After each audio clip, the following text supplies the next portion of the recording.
Assalamualaikum warahmatullahi wabarakatuh. Ibu akan menyampaikan yaitu materi geografi KD5 semester genap. Kompetensi dasarnya yaitu menganalisis dinamika litosfer dan dampaknya terhadap kehidupan. Litosfer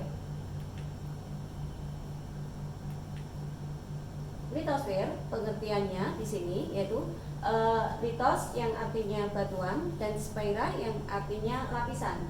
Sehingga katakan bahwa litosfer ini adalah lapisan batuan penyusun kerak bumi. Lapisan terdiri dari yaitu lapisan kerak benua dan lapisan kerak samudera. Sedangkan lapisan kerak benua yang kedalamannya yaitu 20 sampai 50 km dan kerak samudera ini kedalamannya 10 sampai 20 km. Pada susunannya kerak benua ini tersusun atas lapisan sial. Lapisan sial ini yaitu terdiri dari silisium dan magnesium. Kalau kerak samudera tersusun atas lapisan sima, yaitu silisium dan magnesium. Di sini yaitu gambar menunjukkan ini lapisan batuan atau bisa juga dikatakan yaitu siklus batuan.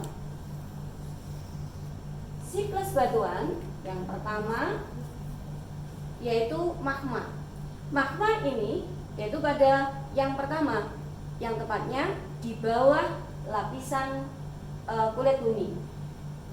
Lalu magma keluar sehingga di sini menjadi batuan beku luar.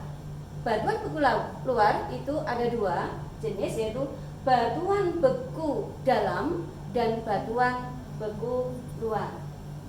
Batuan beku ini mengalami yaitu pengendapan yang disebut dengan batuan sedimen. Setelah batuan sedimen di sini, mengapa menjadi batuan sedimen? Karena mengalami pelapukan. Setelah batuan beku ini mengalami pelapukan menjadi yaitu batuan sedimen. Batuan sedimen ini adalah batuan pengendapan, hasil dari pengendapan pelapukan. Pelapukannya di sini yaitu dari tenaga eksogen. Kalau dari magma menjadi batuan beku, jadi magma yang keluar tadi, yaitu tenaganya tenaga endogen. Saya ulangi lagi, dari siklus batuan ini yang pertama yaitu dari magma. Jadi bahan induk batuan itu adalah magma. Sehingga jadi magma keluar, ada yang mencapai permukaan bumi yang disebut dengan batuan beku luar. Kalau magma keluar tidak sampai mencapai permukaan bumi, dikatakan batuan beku dalam. Dua-duanya di sini yaitu mengalami pelapukan. Jadi di sini batuan beku mengalami pelapukan, mengendap dan menjadi batuan sedimen. Setelah batuan sedimen ini adanya pengaruh suhu dan tekanan menjadi batuan metamorf. Jadi batuan metamorf ini adalah batuan malian. Yang sering kalian lihat yaitu salah satu contoh adanya batuan marmer, misalkan.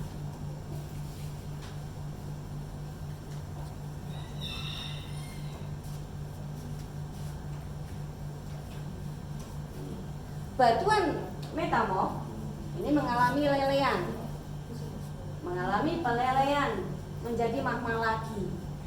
Ya. Jadi batuan metamorf mengalami pelelehan lagi, menjadi magma lagi karena adanya apa? Tenaga, yaitu tenaga endogen lagi. Sehingga di sini menjadi yaitu magma lagi. Ini yang dikatakan siklus litosfer atau siklus batuan. Sehingga disinilah yang mengakibatkan dengan adanya batuan itu selalu ada dari proses siklus litosfer ini. Sehingga di sini adanya batuan beku selalu ada karena adanya letusan gunung berapi. Dan yang kedua, mengalami pelapukan. Pelapukan menjadi pengendapan menjadi batuan sedimen dan seterusnya menjadi batuan metamorf. Batuan metamorf melakukan pelelehan. Pelelehan di sini yang dikatakan bahwa menjadi magma lagi. Bagaimana prosesnya? Semua batuan dari batuan beku, batuan sedimen, metamorf ini menjadi magma lagi, yaitu dengan adanya tenaga, yaitu tenaga endogen, yaitu adanya susupan. Jadi lempeng samudra ke lempeng benua. Ini salah satu contohnya. Lanjut. Seperti ini tadi. Ini contoh batuan beku dalam tadi. Ini ada beberapa jenis batuan beku dalam, yaitu berupa granit, diorit, gabbro, senit, dan juga batuan beku luar. Ini contohnya basal, andesit, dan juga batu apung yang sering kalian lihat misalkan di sungai-sungai besar. Itu adanya batu apung. Ini salah satu contoh yang sering kalian lihat pada aliran sungai-sungai besar itu pada contoh batuan beku luar. Ini batuan beku dalam tadi prosesnya, ini pada prosesnya, yaitu terdapat di dalam permukaan bumi, sehingga ada ciri-cirinya demikian. Yang pertama, pembekuannya lambat. Kenapa? Karena tidak mendapatkan suhu dingin. Beda dengan yaitu batuan beku luar. Jadi ciri-cirinya yang kedua yaitu terdapat kristal sempurna. Butirannya kasar dan juga tidak terdapat lubang-lubang gas. Yang kedua, batuan beku selang dan gang juga korok. Ini yang 1 dan 2, batuan beku dalam, batuan beku selang ini terdapat pada, yaitu di bawah permukaan bumi, karena tempat pembekuannya ini di dalam bumi. Contohnya di sini atau ciri-cirinya yaitu pembekuan agak cepat, lalu terbentuk kristal kurang sempurna dibandingkan dengan batuan beku dalam ini.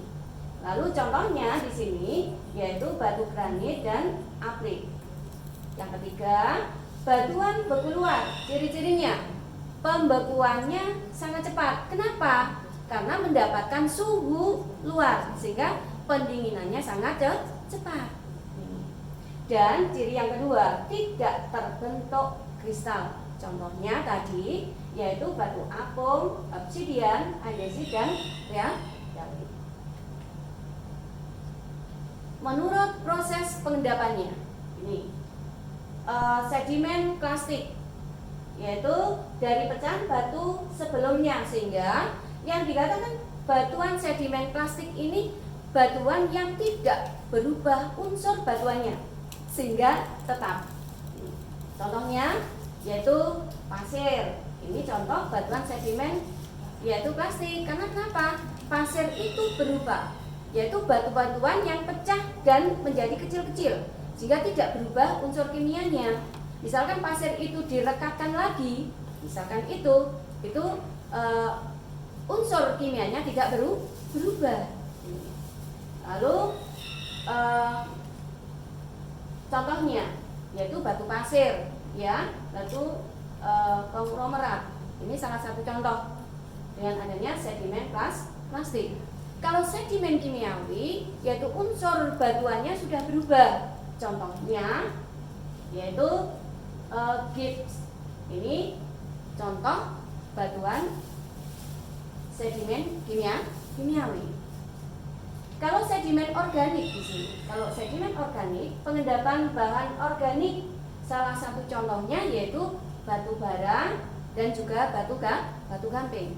Ini dikatakan sedimen organik. Kenapa? Pengendapannya ini disertai dengan adanya bahan-bahan organik. Kalau menurut tenaga pengangkutnya, yaitu sedimen aeolis atau sedimen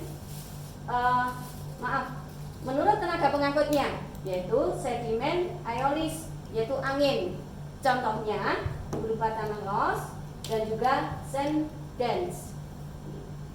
Sedimen akuatik atau air ini. Jadi pengangkutnya, ya.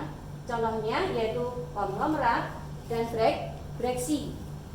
Kalau konglomerat ini ciri-cirinya bagaimana? Konglomerat ini ciri-cirinya butirannya bulat-bulat. Lalu kalau breksi ini lancip. Ini untuk membedakan. Contoh dari yaitu sedimen akuatik. Tenaganya ya berupa air.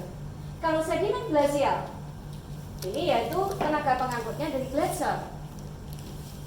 Contohnya mooring. Berdasarkan tempat endapannya.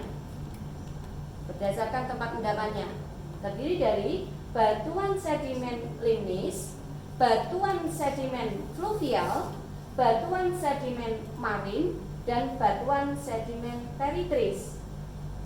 Kalau yang limnis tadi yaitu tempat pengendapannya yaitu di rawa atau di danau. Kalau yang fluvial itu di sungai.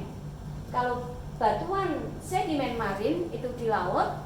Kalau batuan sedimen territris itu di darat. Ini contohnya tadi. Dengan kaitannya dengan breksi, ya, dan konglomerat. Ini sudah tertunjukkan bahwa kalau breksi itu butirannya lancip, kalau konglomerat itu butirannya yaitu bulat-bulat. Dan juga ini contoh-contoh dengan adanya tadi batuan yaitu sedimen, contohnya batu bara dan juga tanah los, bajan dan gibson.